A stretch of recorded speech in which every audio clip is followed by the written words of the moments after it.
Hi, this is Jim. And this is Omar.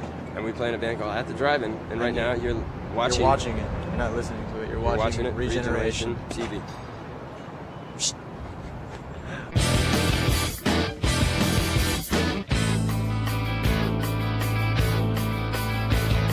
Yes, this is the campaign slithered in jails. We're really pleased to have you guys right here with us right now. The first question I wanted to ask is, since Relationship of Command has come out, do you feel that your lives have changed or developed, and in what ways? I think, yeah, for sure. I mean, life changes either way, you know, but definitely the record's had some impact on our lives. We're a lot busier now, and, you know, we can, making the move from an indie to a major allowed us a little bit more freedom as far as taking time off to write last year and being able to pay rent, and having the time to make a record that we really believed in. So it has definitely given us some options, and it has changed a lot of things, I think. It's given us the opportunity to go to a lot of places maybe that we wouldn't have been able to go to before, and reach a broader audience and meet some pretty amazing people along the way. So That's cool. It seems like that you guys have a pretty strong DIY ethic, and you shoot your own video and put together your own video footage for your video. You encourage people to organize themselves. How do you deal with the pressures that challenge that DIY ethic? Being with a major label or... Well, I think a good advantage of being on Grand Royal is that it's run by people that understand artists pretty well. I mean, not just Mike D and the rest of the Beastie Boys, but also Gary Gersh and John Silva, which are now, they manage Sonic Youth and Foo Fighters and Beck and Beastie Boys, and those are all bands that I think do things their way quite a bit. And it's good for us because they've been around a long time and they can give us a lot of insight. And we try to keep an open mind to stuff, but at the same time, if we feel uncomfortable with anything, we just say no. And we signed with a ton of creative control. We own half of everything, half the masters, we get half the royalties. We have a 50-50 split with them. So it's a partnership, and it's a relationship where we're learning how to do things.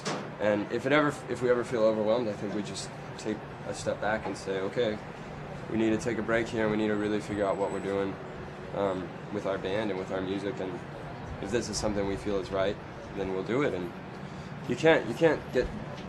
you only get smarter from being open-minded, I think. So we try to stay open-minded and just deal with it on a day-to-day basis, I would say. What would you define as your genre of the music that you write and play? Because I once heard someone say that you guys are the Stanley Kubrick of punk rock. Oh, that's awesome. That's really cool. That's what we're gonna call ourselves from now on. Wow, that's pretty. So how does that sit with you? Yeah, I think we always have discussions about being cinematic, about being not theatrical but cinematic, like the big wide open shot of the ocean. Like when we write a song, maybe that's what we're picturing, maybe that's what we see. So we tried to do a little bit of that on this video, and we're gonna do a whole lot more of that.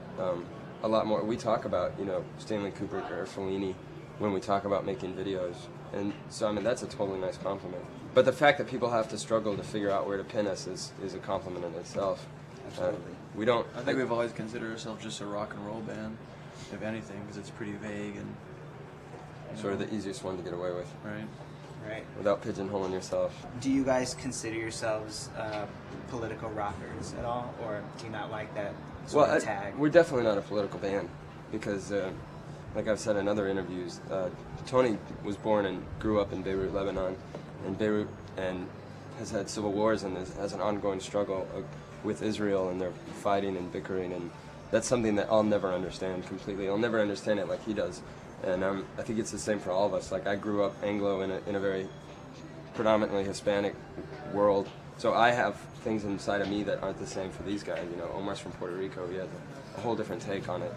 And so I don't think we could be a political band, but we're definitely all political people. And each of us has our own causes and our own things that we like to talk about or participate in. But it wouldn't be fair for the band to take on one banner other than just basic humanitarianism, I think, which we can all get along with, we can all agree on. Do you ever go back to Puerto Rico?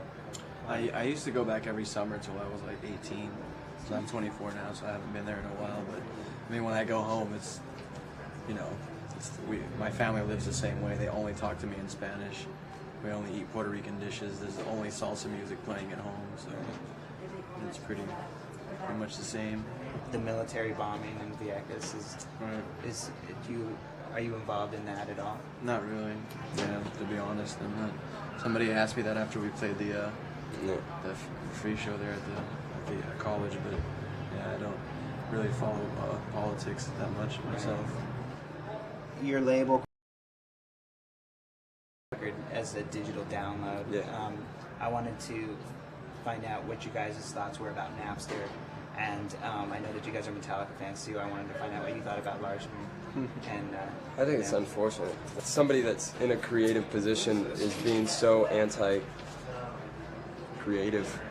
I mean, I don't know him, and I don't know his whole point of being mad at Napster. But I don't really see how Napster could do anything but turn kids and people onto music.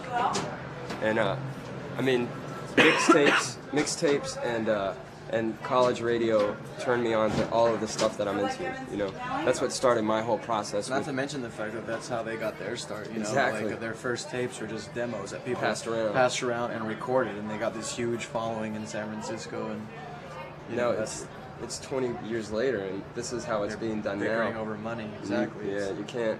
It's evolution. Yeah, I don't see the problem with it. I mean, no matter how much research they do that says people buy it or don't buy it, or it turns the music on to people, or it promotes record sales, I don't think that's even important. I think it's important that people are listening to music.